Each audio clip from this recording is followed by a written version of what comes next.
Radio Univers, le 13h.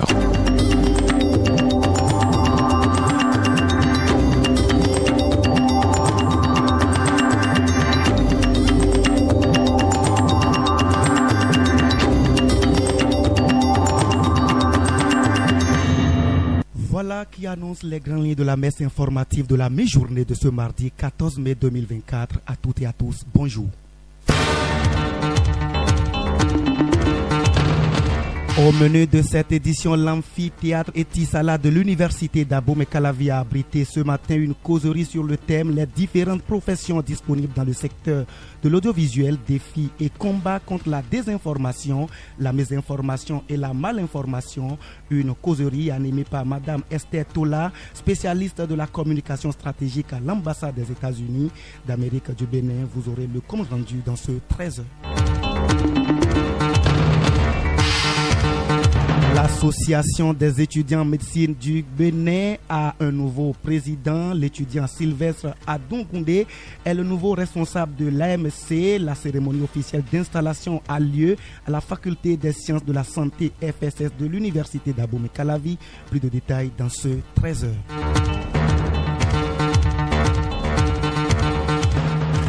Au menu du journal des sports, 3e et 4e journée des éliminatoires de la Coupe du Monde 2026. Le sélectionneur national du Bénin est attendu le 25 mai prochain pour dévoiler la liste des Guépards qui vont compétir face au Nigeria et Rwanda. Pendant ce temps, le ministre des Sports était aux cheveux des U18 scolaires à la veille de leur départ pour la Chine dans le cadre du championnat du monde.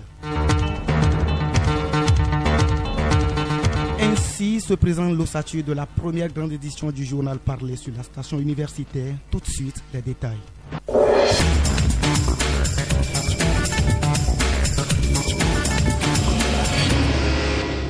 À nouveau, bonjour. Les différentes professions disponibles dans le secteur de l'audiovisuel, défis et combats contre la désinformation, la mésinformation et la malinformation, c'est le thème qui a fait objet d'une conférence qui s'est déroulée ce matin dans l'amphithéâtre Etisala de l'université d'Abomey-Calavi. L'activité a réuni étudiants, professionnels des médias, le directeur de l'ENESTIC et bien d'autres. L'objectif de cette activité est de sensibiliser les futurs journalistes sur les débouchés et les défis auxquels ils vont faire face. Esther Tola, spécialiste communication à l'ambassade des États-Unis, explique les objectifs. On a d'abord parlé des débouchés parce qu'on a voulu expliquer aux étudiants en journalisme les possibilités qui s'offrent à eux après qu'ils aient terminé leur cursus, les différents métiers qu'ils peuvent faire, que ça soit journaliste reporter d'image, journaliste d'investigation, etc., correspondant pour des organes de presse internationaux. C'était à l'instant Esther Tola, spécialiste en communication à l'ambassade des États-Unis, au micro de Philbert Arroton. Le journal L'étudiant noir dispose désormais d'un bureau à l'université de Parakou. Après plusieurs années d'attente, le journal a désormais un cadre où se réunir pour les activités de sa conférences, les réunions, autres rencontres importantes pour l'évolution et la bonne marche des activités. Cet exploit a été rendu possible grâce à la volonté et au soutien du président de la Fédération nationale des étudiants de l'université de Parakou, FNEP, Hippolyte Bedokba. La cérémonie de remise des clés du bureau a lieu hier en présence du président et son équipe, du bureau directeur du journal, du directeur de publication honoraire Daniel Kouagou et des membres du journal. On revient ici à l'université d'Abomey-Calavi où les campagnes électorales pour le renouvellement du bureau exécutif de la Fédération nationale des étudiants du Bénin a démarré hier. Seule la liste portée par Marius Tchomakou est retenue par la commission électorale fédérale autonome CEFA, une liste fortement contestée par certains étudiants. Le cas de Gaba Kaleb, étudiant en psychologie qui a déposé un recours contre les candidats Abdou Nasser, étudiant Master 2 à l'ENEAM au poste du premier vice-président, Ismaïla Abou de la faculté des sciences techniques, FAST, candidat au poste du deuxième vice-président, et Eoudia Quintoniakon, candidate au poste du troisième vice-président. À noter que les scrutins vont avoir lieu le mercredi 22 mai 2024. 2024. Le samedi dernier, le campus d'Abomey-Calavi a vibré au rythme et au son du reggae. Ceci à l'occasion du 43e anniversaire du décès de la star d'origine jamaïcaine Bob Marley, concepteur de cette musique urbaine. 4 décennies après son départ, l'artiste continue de marquer les esprits grâce à ses messages de paix motivés par la promotion des valeurs africaines. Reportage Rodrigue Alidi. Ambiance folklorique ici sur le terrain de handball de l'université d'Abomey-Calavi. 43 ans après sa disparition, la star du reggae continue toujours de faire chavirer les cœurs à travers ses différents morceaux. Premier acte de la soirée, l'émission Reggae Man Show, animée en live par les journalistes de Radio Univers. Célèbre, je ne saurais le dire, mais aujourd'hui c'est sur son œuvre musicale. Joie, tristesse et empathie, c'est toute une variété d'émotions que transmettaient les différentes sonorités de Bob Marley, interprétées par le groupe orchestre Les Casseurs de l'ensemble artistique et culturel des étudiants EACE. Cette soirée du samedi 11 mai 2024 aura marqué les esprits. Une soirée sans tabac, sans incident majeur, mais riche en couleurs. C'est ce qu'on retient des différentes appréciations de la communauté estudiantine. Moi, j'ai vraiment aimé la prestation. La fête de ce soir a été bien structurée. Il n'y a pas eu trop de désordre. Vraiment, je remercie l'organisation et je remercie tout le monde pour la fête de Bob Marley le 11 mai. Tout a été bien planifié et tout était bon. J'ai aimé la fête. La soirée là, moi j'ai aimé ça qui joue. Pour rappel, Bob Marley a rendu l'âme le 11 mai 1981 à l'âge de 36 ans à l'hôpital mémorial de Miami aux États-Unis suite à un cancer de peau généralisé. Parlant toujours du 11 mai, suite à la commémoration de la mémoire de l'artiste Bob Marley, l'ensemble artistique et culturel des étudiants EACE fait un bilan plus ou moins satisfaisant. Jean-Luc Niambaudet, directeur de l'EACE, sur le point.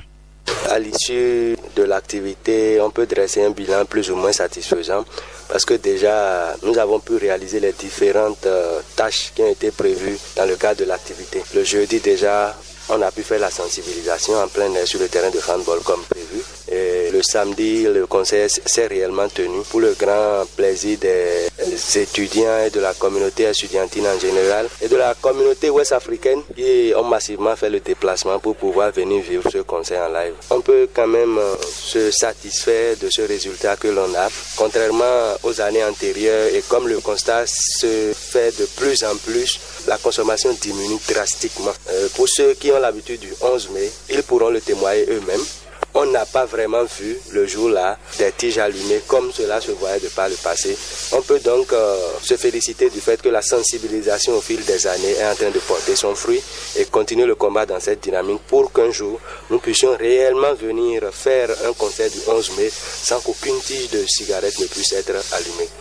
Il faut le rappeler, une journée de salubrité matinale s'est tenue dans la zone du conseil, ses périmètres pour le nettoyage et pour clore complètement cet événement. Une semaine déjà que les étudiants de l'université d'Abomey-Calavi n'ont plus accès au Wi-Fi universitaire tel que UAC Sport, RBER étudiants. Plus de regroupement sur les différents lieux d'utilisation. Suite à ce constat, notre rédaction s'intéresse aux difficultés que rencontrent les étudiants. Reportage Damien Vaudounon. Les 4 jours derniers ont été complètement sans Wi-Fi étudiants à l'université d'Abomey-Calavi. Cette absence de connexion gratuite a engendré divers revers du côté des étudiants qui se sont retrouvés dans des difficultés de faire des recherches scientifiques, de télécharger des documents numériques et de faire des échanges via l'Internet. La semaine écoulée, nous avons eu des blocages au niveau de Wi-Fi et ça ne nous a pas permis d'aller faire des recherches personnelles, envoyer des documents ou bien télécharger des documents. Aussi, il y avait des moments de distraction et nous allons sur TikTok et regarder distrait, mais ces moments sont vides. La difficulté que j'avais rencontrée lorsqu'on a coupé la Wi-Fi, c'est que je ne pourrais plus télécharger les documents de cours. Je ne pourrais plus aussi faire des recherches sur Internet concernant ma filière de sociologie. Je ne pourrais plus envoyer d'autres documents à des amis quand je ne suis pas au campus. Depuis la semaine dernière, on a constaté que les Wi-Fi ont été coupés et ça a vraiment pesé sur nous les étudiants parce que nous avons des recherches à faire sur les réseaux sociaux. On a encore des documents à télécharger. On doit aussi discuter avec les parents qui sont à l'extérieur. Voilà que nous avons le manque de moyens pour faire des forfaits. Les étudiants restent ignorants des réelles causes de ce délestage des données Wi-Fi. C'est eux-mêmes qui ont décidé d'installer les choses. Maintenant, ils ont décidé aussi de couper. C'est à eux de venir s'expliquer sur les raisons pour lesquelles ils ont coupé les choses. Si c'est plus, il n'y a plus l'argent pour faire la connexion, ils vont le dire. Ou bien c'est que nous en abusons, ils vont le dire. En tout cas, on ne sait pas la raison effective maintenant pour laquelle ils ont installé les choses. Donc, ils sont les bien placés. Ceux qui ont installé les choses, quand bien même on pourrait estimer que c'est pour notre faveur, c'est eux-mêmes qui sont maintenant sur la bonne voie pour venir nous expliquer les raisons pour lesquelles ils ont coupé les choses. Pour moi, avoir coupé le Wi-Fi, ce n'est pas bon, quand bien même d'autres en abusent. Il souhaite vivement une action améliorative de la part des autorités du campus pour la réapparition de cette connexion gratuite. Je le disais en titre, l'étudiant Sylvestre Adongoundé est le nouveau président de l'association des étudiants en médecine de Cotonou, AEMC. La passation de charge s'est déroulée la semaine écoulée à la faculté des sciences de santé de l'université d'Abomey-Calavi. L'agenda du nouveau bureau intègre les axes académiques et sociaux, mais aussi culturels et sportifs. La plus grande campagne de don de sang organisée par les ambassadrices de l'AEMC, je cite la Miss Médecine 2024 et ses dauphines qui aura lieu le 27 mai 2024 au sein de la faculté des sciences de la santé de Cotonou. Donc, je vous convie, vous tous, à soutenir cet événement pour qu'ils connaissent une réussite. On reste toujours à la FSS où l'association des étudiants en médecine de Cotonou organise une première activité le 27 mai prochain. Il s'agit d'un don de sang qui va se dérouler dans l'enceinte de la faculté au champ de foire de Cotonou. L'activité est exécutée dans le cadre du projet Zéro Drépa qui va sensibiliser la population sur la drépanocytose. Elle est portée par la dernière lauréate du concours Miss 2024 et ses deux dauphines, Sylvestre Adongoundé. Plébiscité à la tête de l'association des étudiants en médecine de Cotonou avec plus de 98% des suffrages, le nouveau bureau entend promouvoir l'excellence médicale. Il va s'impliquer davantage dans la sensibilisation et le bien-être de la communauté. Sylvestre Adongoundé, président entrant. L'AEMC nourrit comme ambition pour cette mandature d'intervenir sur la promotion de la formation pratique que reçoivent les étudiants en médecine de Cotonou, notamment à travers un projet phare qui est la création d'un centre de simulation au sein de la faculté des sciences de la santé de Cotonou. L'AEMC se veut également être la plus puissante organisation de jeunes en santé à travers les projets à impact communautaire que nous aurons à développer. La nouvelle équipe va réinstaurer les vendredis soirs culturels. Elle va s'activer pour une meilleure préparation de ces équipes aux tournois universitaires. Charlie Oguchi est le chargé des affaires culturelles et sportives. Nous comptons dans un premier temps accompagner l'organisation du jeu d'Hippocrate, qui est un jeu de connaissances médicales chez les étudiants en médecine, remettre sur pied les vendredis soirs culturels, qui sont des soirées culturelles et récréatives pendant lesquelles les étudiants exposent leurs différents talents, surtout en chant, danse, théâtre. Les tournois universitaires approchent et nous allons accompagner notre talentueuse équipe de football dans sa quête du Graal. Après les examens de fin d'année qui sont dans quelques semaines, nous comptons permettre aux étudiants de se relaxer à travers un chill post-partiel. Plus tard, nous comptons pérenniser les journées de l'étudiant en médecine et l'élection de Miss Médecine. Composé de 7 personnes dont 2 femmes, le bureau exécutif a un mandat de 12 mois. Les jardins botaniques et zoologiques d'Ouadjanoun célèbrent pour sa 2e année consécutive la journée nationale de l'arbre le samedi 1er juin 2024 sur le campus de l'université d'Abomey-Calavi. Cet événement est l'occasion unique et annuelle de célébrer non seulement la nature en y plantant des arbres, mais également de mener des activités pour des fins d'éducation et de sensibilisation des écoliers, des apprenants sur l'importance de la préservation de l'environnement. l'environnement. Le monde entier a célébré dimanche dernier la journée mondiale des infirmières, une journée dédiée à la valorisation des nobles actes accomplis par les infirmières dans la société. En marge à cette célébration, Damien Vaudounon aborde dans cette production les difficultés que rencontrent ces infirmières dans l'exercice de leurs fonctions. Présentation Arnaud Doussa. L'infirmier est cette personne habilitée à assurer la surveillance des malades et à les soigner sur prescription médicale. Il est donc un professionnel de santé. Dimitri Awandogbo, infirmier diplômé d'État. L'infirmier, c'est ce professionnel de santé qui est au premier contact du patient. C'est l'épine dorsale de l'équipe soignante. C'est cet agent de santé qui est considéré comme une figure maternelle de la société qui pose un diagnostic infirmier qui t'a apporté des soins de confort au patient. Il est celui-là qui, sous l'égide du médecin, administre des soins aux patients. Il joue également un rôle éducatif envers ses patients. Naïs Tokpa, infirmière. De prodiguer des conseils sur la santé et d'assurer la coordination des soins avec d'autres membres de l'équipe médicale.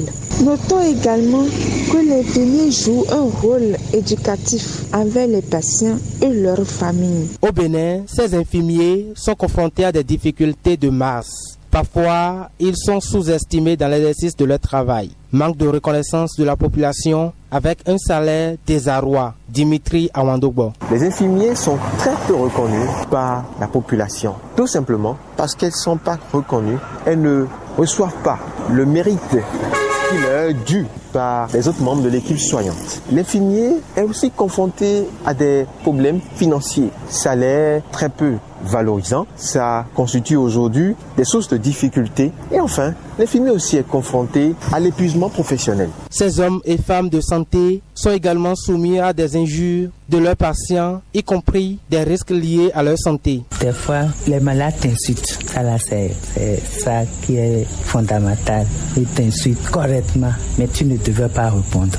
Même s'ils t'insultent, tu le calmes, tu le mets à l'aise. Même s'il te dit quelque chose, tu te calmes toi-même. Tu te calmes, tu te mets à sa place. Parce qu'ils souffrent. Notons également le stress émotionnel. Les infirmiers peuvent être confrontés à des situations émotionnelles difficiles, comme par exemple le décès de patients, la souffrance des patients et de leurs familles, ce qui peut entraîner du stress et de la détresse émotionnelle. L'infirmier compatit à la souffrance du patient. Ajoutons également les risques pour la santé. En travaillant dans des environnements où les maladies infectieuses sont présentes, les infirmiers peuvent être exposés à des risques pour leur santé malgré les précautions précédemment prises. Le travail de l'infirmier est un exercice parmi tant d'autres qui méritent d'être soutenu.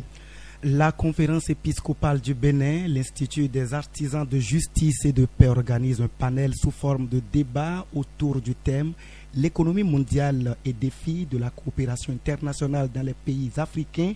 Ce panel va avoir lieu jeudi 16 mai prochain au Centre de recherche et de formation Le Chant d'Oiseaux à Cotonou. Du monde catholique, on revient au monde syndical où des centrales syndicales ont initié une marche samedi dernier pour protester contre la cherté de la vie. Essayé à maintes reprises sans succès, ils ont fini par l'exécuter avec l'autorisation du préfet Alain Orunla. La marche de protestation s'est déroulée sans incident. Oriol Khoudegbe pour le point.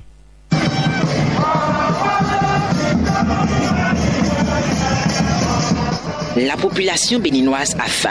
C'est la directive des manifestants encadrés par les forces de défense et de sécurité. Avec des banderoles rouges, des gilets de travail, ils sont tous partis sur le mot d'ordre de discours sans insulte. Depuis la bourse du travail au carrefour Étoile Rouge, la marche a décrié la cherté de la vie pour montrer le mécontentement. Noël Chadaré, ancien secrétaire général de la Confédération des organisations syndicales indépendantes du Bénin, COSI Bénin. C'est la démocratie. Et ce que nous faisons, le pouvoir du président Talon doit comprendre que ce n'est pas un acte de défiance. On n'est pas contre sa personne, mais on veut dire ce qu'on ressent. On a faim, on nous tape, on n'a pas de casque, on n'est pas d'accord avec ça. Le maïs est cher, les gens souffrent, ils ne mangent pas. C'est des signaux qu'on envoie pour dire ah, il faut faire quelque chose. Le peuple veut de l'eau et du pain. Et à Anselme Amoussou, secrétaire général de la Confédération des syndicats autonomes CSA Bénin, de répondre. Nous sommes conscients et nous exigeons les changements. Ensemble,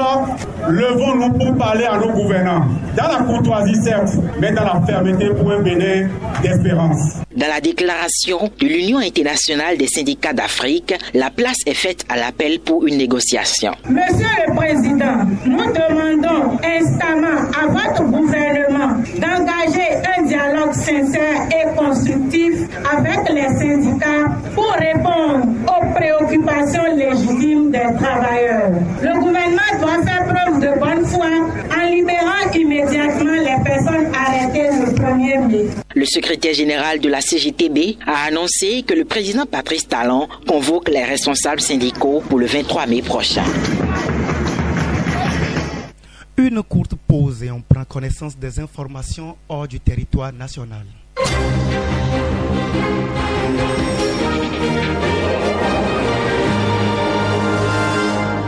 Bonjour à vous Arnaud Dossa. Saturne, bonjour. L'Université de Lomé s'engage dans une démarche proactive pour renforcer son système de formation grâce à la commission de définition de la stratégie de pédagogie universitaire COSPU. Cette initiative vise à optimiser les programmes d'enseignement en tenant compte des besoins actuels et futurs des étudiants et du marché du travail. Une rencontre s'est tenue la semaine dernière à la salle de réunion du Centre d'excellence régionale sur la science aviaire. Elle a réuni les différents acteurs, les doyens et directeurs des écoles et administrations, les représentants du personnel administratif, technique et de service, la délégation du service PATS, la délégation du service financier de l'ordonnateur et le collège des délégués de l'université de Lomé, en se concentrant sur des aspects clés tels que la capacité d'accueil, la logistique, les méthodes d'enseignement et d'apprentissage, ainsi que l'évaluation et la diplomation. L'université de Lomé cherche à garantir une meilleure insertion professionnelle à ces diplômés. La mobilité et l'internationalisation font partie des axes prioritaires sur lesquels l'institution attend travailler pour offrir à ses étudiants une expérience éducative globale et compétitive. Le ministre nigérien des Mines a établi une certaine souveraineté sur l'exploitation des matières. Eh bien, le colonel Ousmane Abachi, le ministre nigérien des Mines, termine aujourd'hui sa tournée des mines aurifères et d'uranium dans le centre-nord du pays. Les nouvelles autorités de Niamey mettent en avant la souveraineté du pays, notamment dans l'exploitation de ses ressources minières. Une visite propice à la rencontre de la société civile et des opérateurs miniers présents dans la région, bien entendu.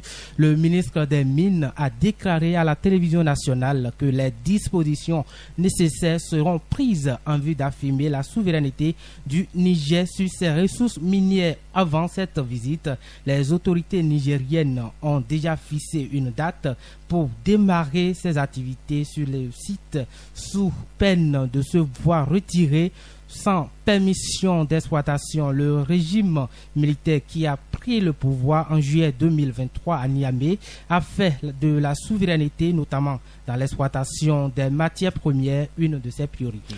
Et pour finir avec vous, vous nous dites que l'auditorium Kali Amafal de l'université Cheikh Anta Diop de Dakar va abriter le jeudi prochain un colloque. Effectivement, il s'agit d'un colloque sur le secteur informel. Il va avoir lieu en ligne sur la plateforme collaborative et sur la chaîne YouTube de l'université Cheikh Anta Diop de Dakar. Le colloque va se dérouler autour des thèmes sociologie de l'informel, juger l'informel, comprendre l'informel, la politique de l'informel, accompagner l'informel, la parole aux concernés, compter l'informel et l'incubateur du secteur l'informel. Le colloque va avoir lieu les jeudis et vendredis prochains. Les inscriptions se font en ligne sur la page web dédiée à l'événement. Bien à vous, Arnaud Dossa. Dernière ligne droite de cette édition, la paille des sports avec Dianique Bossou qu'on installe. Le journal, la page des sports. Bonjour à vous, Diani. Saturnin Olou, bonjour amis sportifs. Très heureux de vous retrouver pour cette randonnée sportive. Coupe du monde scolaire en Chine, le ministre des Sports galvanise les Guépards U18 scolaires. Le Bénin va prendre part à la 28e édition de la Coupe du monde scolaire de football U18 à Dalian en Chine, prévu du 7 au 27 mai 2024. À la veille du départ des Guépards, les U18, le ministre des Sports, M. Dato, est allé doper le moral des représentants béninois. Il dit, je cite, « Soyez disciplinés, respectueux des règles établies et dictées par vos coach. Le Bénin compte sur vous, a insisté Monsieur Dato avant d'ajouter, je suis persuadé de votre envie de révéler notre pays. Je sais que vous allez mouiller le maillot et défendre valablement les couleurs nationales. Notons que les Guépards scolaires U18 sont logés dans la poule G qui regroupe la Taïwan, le Kenya et l'Ouganda. Troisième et quatrième journée des éliminatoires de la Coupe du Monde 2026 Zone Afrique, la liste des Guépards bientôt dévoilée. En prélude au match en juin prochain du côté des Béninois en Côte d'Ivoire à Abidjan au stade Félix Houphouët-Boigny, le sélectionneur Guénotro va donner le 25 mai prochain à 11h30 à la salle de conférence de presse du stade général Mathieu Kérékou de Cotonou, une conférence de presse avec en toile de fond la publication de la liste des joueurs retenus pour ces deux confrontations cruciales pour le Bénin. Le Bénin va jouer le Rwanda le 6 juin et le Nigeria le lundi 10 juin de cette année 2024. Et parlant toujours de cette actualité concernant les troisième et quatrième journées des éliminatoires de la Coupe du Monde 2026, les officiels des matchs du Bénin sont connus. Et les arbitres pour les rencontres cruciales entre le Bénin et le Rwanda ainsi que le Bénin face aux Super Eagles du Nigeria dans le cadre des éliminatoires de la Coupe du Monde 2026 ont été révélés pour le match contre le Rwanda qui va se disputer le 6 juin prochain. C'est le Mauritanien Beida Dahan qui va diriger le match avec le soutien de Santos Jason Emiliano dos Santos de l'Angola et Yembe Stéphane Eliaza Oyango du Kenya. Pour le match contre les Super Eagles du Nigeria le 10 juin prochain, l'Éthiopien Weyesa Bamlaku Tessema sera l'arbitre principal. Bien à vous, Diani Bossou. Ainsi se referme cette édition mise en onde par Fériol Sacha Sossou, réalisation Arnaud Dossa, assisté de Philbert Achoton, coordination vocale. Je suis Saturnin Semanou Olou. Toute l'équipe de préparation et de présentation par ma voix vous souhaite un très bel après-midi. Au revoir.